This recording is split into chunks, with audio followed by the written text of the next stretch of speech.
Shuti bakunzi ba Ejo Heza TV show tukomeje kubatemberera hano nyine mu kibaya cya Expo ku Murindi, Expo y'ubuhinzi ndetse n'ubworozi. Nk'uko mubibona ahangaha turi kuri stand nziza cyane, stand ifite utuji twiza cyane. Dore nk'uko mubibona iyi ngira apfunduye ninjye uri kuyisoma nubwo mutari kumbona, ariko mu kanya ndaje mbereke David ari kugasoma ndetse kararyoshye cyane, kararyoshye. Iyi ngi ni igihingwa nyarwanda cyera mu Rwanda, gikorwamo amaji, kigakorwamo wine, nkuko tugiye kubisobanurirwa mu buryo bwimbitse n'uyu muvandimwe, ndetse akatubwira naho ibi bintu twabisanga ku isoko ryo mu Rwanda. Icyo tubasaba no gukomeza kudukurikira kugira ngo tubagezeho ibyiza byinshi. Ikiganiro cyacu nakagaruka, ikaze kuri Ejo Heza TV show. David, yes. umeze neza? Meze neza. Muri aka kanya rero tugeze kuri stand, reka duhereze umwanya umuvandimwe wacu uri kuri stand kugira ngo twibwire kandi atangira tuganire. Numva nk'ibisanzwe n'ubundi akaji kakuryohanye, ndabona umerewe neza cyane. Soma cyane. Aha rero reka mbaho umwanya kugira ngo mubwire abadukurikira iyi ji ikorwa muki, bazayisanga hehe, ese ikorerwa mu Rwanda cyangwa mbese uko uri bubiyobore ni wowe ubizi? Aha nkuko twatangira turabwira, urabona ko arakomeza yakira abakiriya, ariko ibihumbi 5 nayivugaho mu rugo. Yego, iraryoshye. Reka nongere nsome ubirebe. Iraryoshye cyane, yakuryohanya ndi kubibona. Yego ni ji iryoshye cyane, kandi mwese kuri ji ya nibajije ji ya rozela. Ibintu nk'ibi ngibi bitagaragara hano hafi iyo kunywa ni 500 turi kuri promotion ku masoko yacu ku kibi bihagere ku buryo bworoshye. Bikonje wakwegera amusoro akakumera ikonje transport iba yabuze cyane. Uko byase kose baraza kutubwira imbogamizi, wasanga bakiri batoya bagifite ibicuruzwa bikeya, ntabwo ngiye kubibavugira wenda, ariko ubutaha bakaba hari uburyo ki bashaka kwagura mu isoko. Yego, wenda kubitubwira sinzi mama tuguhe. Urabona ko uyu mubyeyi nawe yaryohewe. Yaryohewe. Mubyeyi bimeze bite? Uri kumva kano kaji kameze gute? Kameze neza cyane. Kameze neza cyane.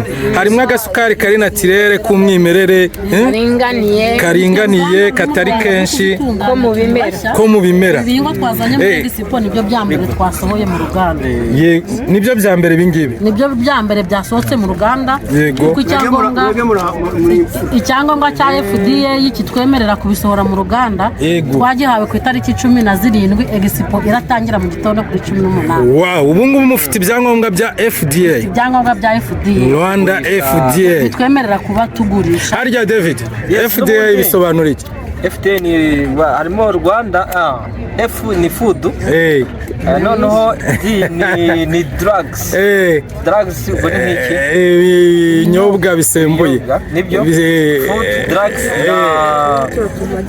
ni agency. Agency. David, reka wivuga ibintu by'abandi nabi. Ni agency. Ariko wagerageje ufite nka 5 ku 10. Amanota 5 ku 10 arahagije, nabo ngo uhaye shake 8.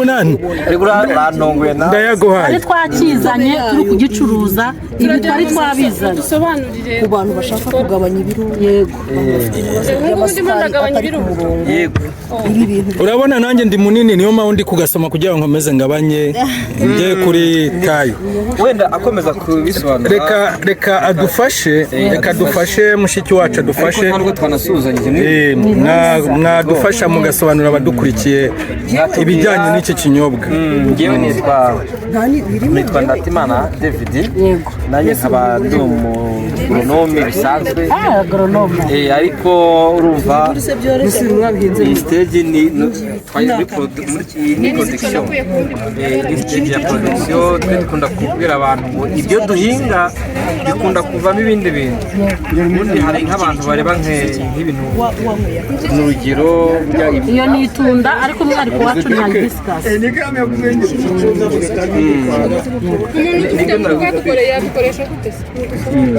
Uwo muntu akubwira ndi mu kiganiro. Mukanya hari nk'umuntu ushobora kuvuga uti wenda nk'ikirayi gishobora kuvamo iki ntabyemere cyangwa se agatinda kubyemera, ariko hano twazanye ibitangaza. Turabona mufite hano mufite by'ibyatsi, muraza kubidusobanura neza, tubona bitukura. Ariko iki gihingwa mubona cya hibiscus cyangwa rozera, bamwe bakizi kuri hibiscus abandi bakizi kuri rozera.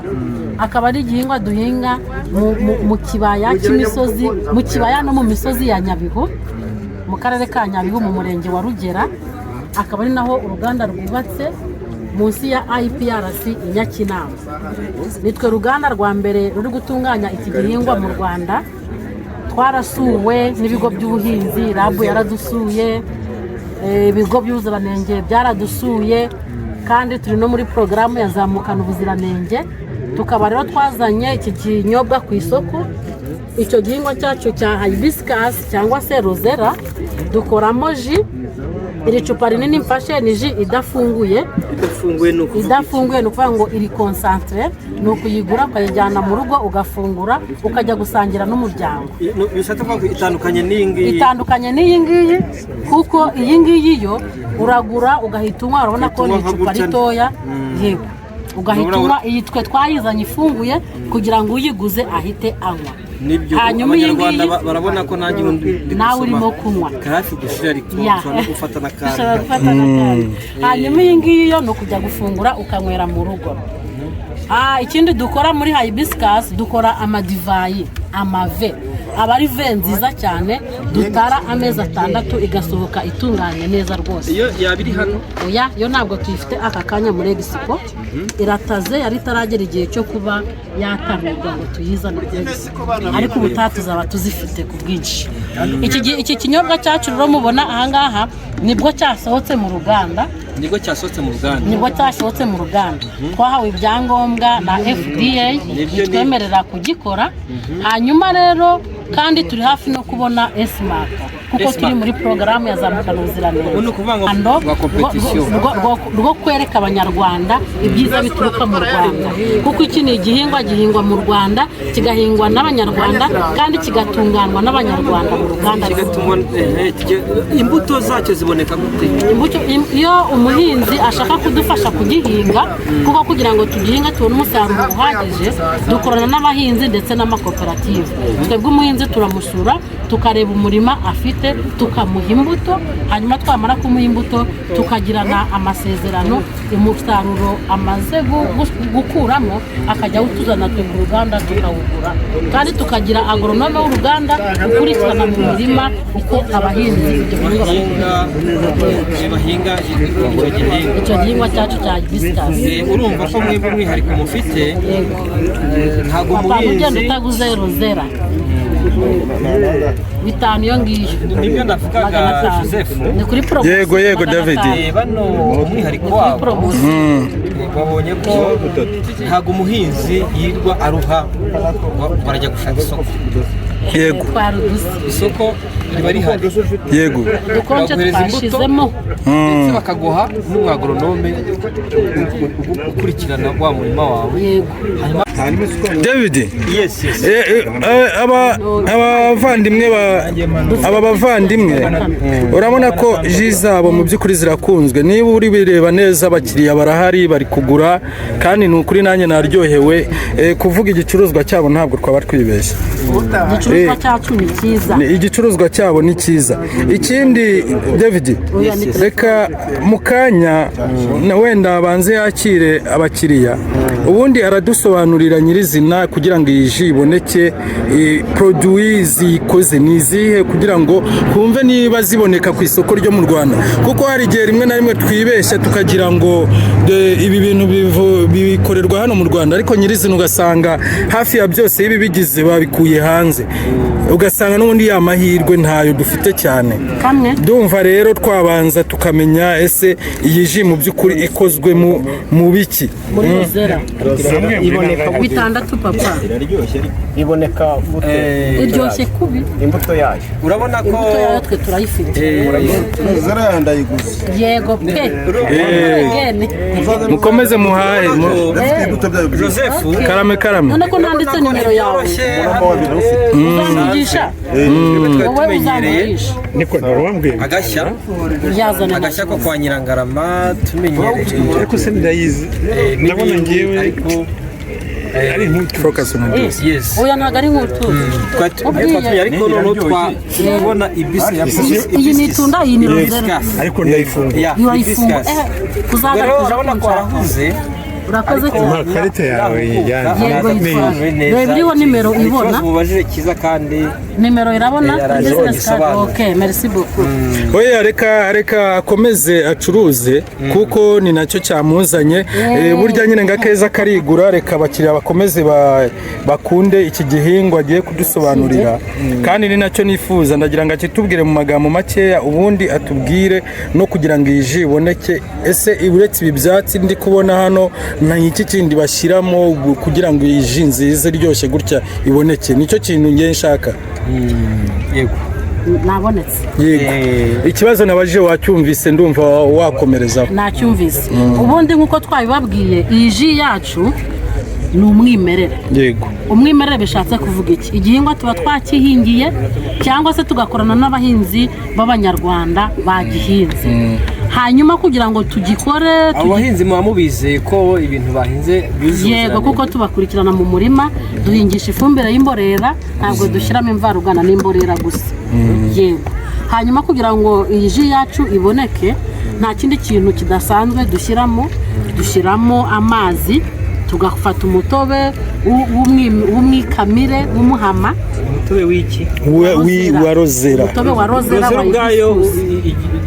igira umutobe yego hanyuma tukawuteka ariko ntabwo tuwuteka bisanzwe tuwutekera nyine mu mashini z'uruganda zabugenewe muyo bita pasitarayiza tukawuteka hanyuma twamara kuwuteka tukawufungura ku kigero kigenwe n'amazi asanzwe ubundi tugashyiramo isukari nk'uko muri kubyumva hamwe n'amakonseriva n'ibituma ji ishobora kumara igihe kirekire nicyo gusa nta kindi niyo mpamvu ji yacu ari umwimerere ni urubuto rukozemo rugize iyi ji urubuto natirere yego David reka adufashe iyi ji igira garanti ingana gute muyihereza garanti ingana y'igihe kingana gute iyi ji tuyihereza garanti y'umwaka umwaka ni munini yego ni ukuvuga ngo ishobora kumara umwaka itarangirika iri hariya kuko mwabibonye ku ma etiketi uko byose kose ntabwo urabimenya kubera ko watubwiye ko iyi ngiyi ariyo ya mbere niyo ya mbere ariko tuba twarabanje gukora ubushakashatsi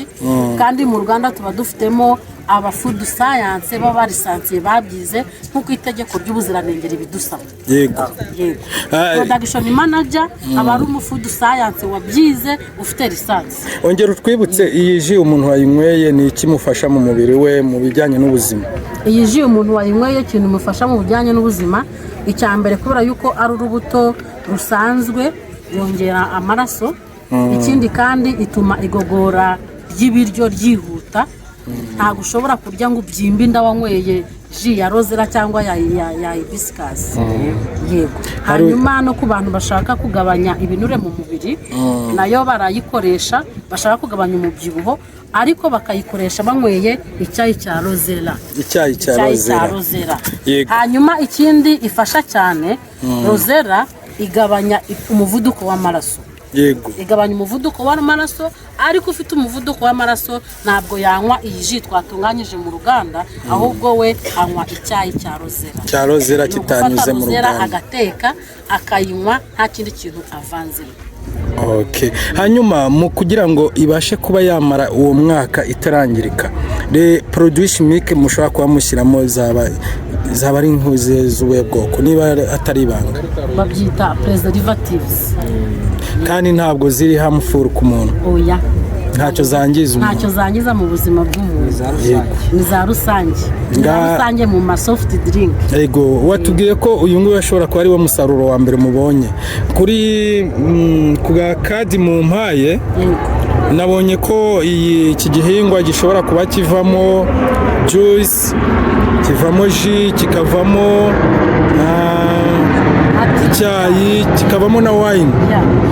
Ibi byose muzabikora cyangwa murabikora? Ibi byose turabikora kuko iyo tuvuze ti tuba tuvuze iyi ngiyi. Yego. Ubwo iyi ni produit ya mbere, iyi ni ti. Hanyuma rero twavuga juice ariyo ji cyangwa se umutobe tuba tuvuze iyi ngiyi. Hanyuma iyo tuvuze divayi yo ntabwo twayizanye muri Expo kuko yari ikiri muri fermentation, yari itaze itaragera igihe cyo gutarurwa kuko tuyitara amezi atandatu. Ikindi wabashe kutubwira nuko ku isoko ntabwo murakwiragira ahantu hose? Ntabwo turakwira ahantu hose, ariko nyuma yuko tuvuye muri Expo kuko twahawe icyangombwa kituma twinjira ku isoko, buracya Expo iratangira. Nyuma yuko tuvuye muri Expo turagenda dukwirakwiza ibicuruzwa byacu ahantu hose, kubera yuko naha turi muri Expo abacuruzi bari kuza kudusura bakadusaba ko twabaha amadepo bo mu ntara zitandukanye zose z'igihugu. Dufite abo turakorana nabo, twagiye dufata kontakite zabo tukamenya aho bakomoka, byose tukabyandika. Nyuma yuko tuvuye ahangaha ikinyobwa cyacu kirakwirakwira mu gihugu hose. Mu gihugu hose ngo tubaye abambere ahubwo mu kugikwirakwiza. Yego. Aho ngaho ni sawa cyane. Abantu bakinywereye muri Expo nibo bambere batangiye kukinywaho gisohotse mu ruganda. Twizere ko ntacyo turi bube. Ntacyo urabona Expo igiye kurangira, isigaje umunsi umwe, kandi kuva Expo yatangira abantu uraza kuvuga ngo produit twazanye za mbere zarashize, tuzana iza kabiri. David, reka dushimire umuvandimwe wari uri kudusobanurira, kandi tumwizeza ko Ejo Heza TV show tuzakomeza kumuba hafi kugira ngo iki gicuruzwa cyiwe gikwiragire hose. Buriya siko bimeze? Niko bimeze. Tuzanamusura aho bakorera. Tuzadusure ku ruganda. Turaza gufata dufite business card. Yego. Tuzabasura ku ruganda, wenda muhagere murebe uruganda uko rumeze. Dufite uruganda rwiza cyane, dufite tekinoloji nziza. Mutwinjize na hariya mukorera, noneho abantu abakunzi bacu bakunda kudusaba cyane. Akenshi nk'iyo turi gutanga ibiganiro baravuga ati ariko ubundi kuki mutubwira gusa, kuki mutatwereka ibikorwa? Nk'ubu ikiganiro duheruka gukora bateye komantere bavuga ati ariko mujye munatwereka n'ukuntu ibyo bintu muvuga. Ariko urumva tugize amahirwe, ni karibu cyane. Ubu ni ukuvuga ngo tugiye kuba aba mbere mu kuba twashyira uyu munsi ikiganiro tuba kiragera ku banyarwanda uyu munsi. Niba na ngombwa namwe turatwohereza, nubwo namwe mugisharinga abandi wenda bashaka kudufasha kumenyekanisha iby'uruganda rwacu rukora. Niko bimeze. Rero ndabashimiye cyane Muhare Farm Group Limited. Byinshi Joseph tuzabimenya twabasuye. Yego. Turabashimiye. Murakoze cyane. Sawa.